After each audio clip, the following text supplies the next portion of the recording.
V dnešnom videu sa pozrieme na to, čo spôsobuje nízky krvný tlak a ako môžeme tento problém odstrániť.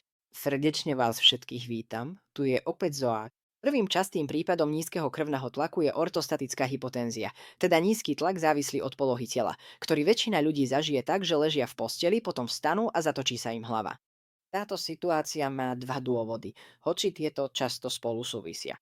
Jedným z dôvodov je nízka hladina vitamínu B1, druhým je únava na obličiach.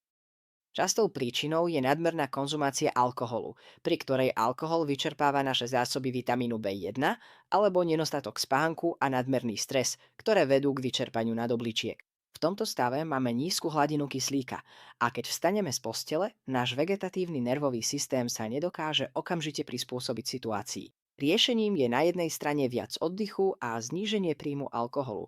Na druhej strane doplnenie vitamínu B1, o ktorom som už predtým natočil samostatné video. Ďalšia situácia s nízkym krvným tlakom vyplýva z nízkej hladiny sodíka, ktorá môže vzniknúť v rôznych životných situáciách alebo pri rôznych ochoreniach. Prvým dôvodom môže byť to, že si nesolíme jedlá, teda príjmame málo chloridu sodného. Môže to spôsobiť aj potenie a príliš veľa tepla, napríklad keď sa v lete dlhší čas zdržiavame v horúčave, alebo pri dlhodobom intenzívnom cvičení, počas ktorého takisto strácame sodík. Môže to spôsobiť aj užívanie diuretík, hnačka, vracanie, alebo aj to, ak prijímame v strave oveľa viac draslíka v porovnaní so sodíkom. A nakoniec, nízka hladina sodíka sa vyskytuje aj pri Edisonovej chorobe. Vo všetkých týchto prípadoch je riešením príjmania soli prostredníctvom jedla alebo nápojov, teda doplnenie chloridu sodného, na čo je najlepšia lekárenská čistá soľ, ktorá obsahuje viac ako 99% chloridu sodného. Takým prípadom, ktorý je spojený s nízkym krvným tlakom, je anémia, za ktorou stojí nízka hladina železa, vitamínu B12 a kyseliny listovej. Prvým krokom k riešeniu je zistiť, prečo sú ich hladiny v našom tele nízke. Vo väčšine prípadov je to spôsobené problémami s vstrebávaním, napríklad preto, že máme slabú žalúdočnú kyselinu, alebo kvôli prítomnosti problémov ako je IBS alebo celiakia.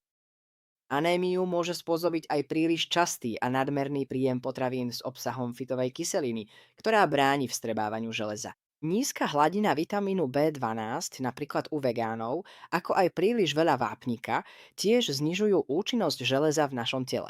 Riešením je dať do poriadku tráviaci systém, posilniť žalúdočnú kyselinu napríklad pôstom, jablčným octom, betain hydrochloridom, regenerovať čreva potravinami podporujúcimi črevnú flóru a črevnú stenu a doplňať železo, B12 a kyselinu listovú vo väčšom množstve, predovšetkým živými potravinami. Štvrtou príčinou môže byť slabý srdcový sval, nízky puls, ochorenia postihujúce srdcové chlopne, teda srdce nedokáže pumpovať dostatok krvi. Tento stav okrem srdcovo-cievnych ochorení môže spôsobovať aj znížená činnosť štítnej žľazy. Riešením je zlepšenie stavu srdcovo-cievneho systému a liečba zníženej funkcie štítnej žľazy.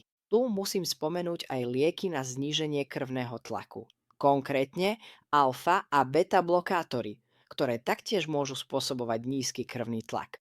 Možný je aj taký stav, keď po jedle klesne krvný tlak, čo sprevádza závrat a zvyčajne to trvá len niekoľko desiatok minút. Ak náš vegetatívny nervový systém nie je v najlepšom stave, napríklad kvôli príliš veľkému stresu, naše telo po jedle sústredí väčšiu časť krvi do žalúdka a čriev, čiže z mozgu ide veľa krvi dole do tráviaceho systému a to spôsobuje krátkodobý nízky krvný tlak. A nakoniec aj nedostatočný príjem vody môže spôsobiť nízky krvný tlak spolu s nízkou hladinou sodíka.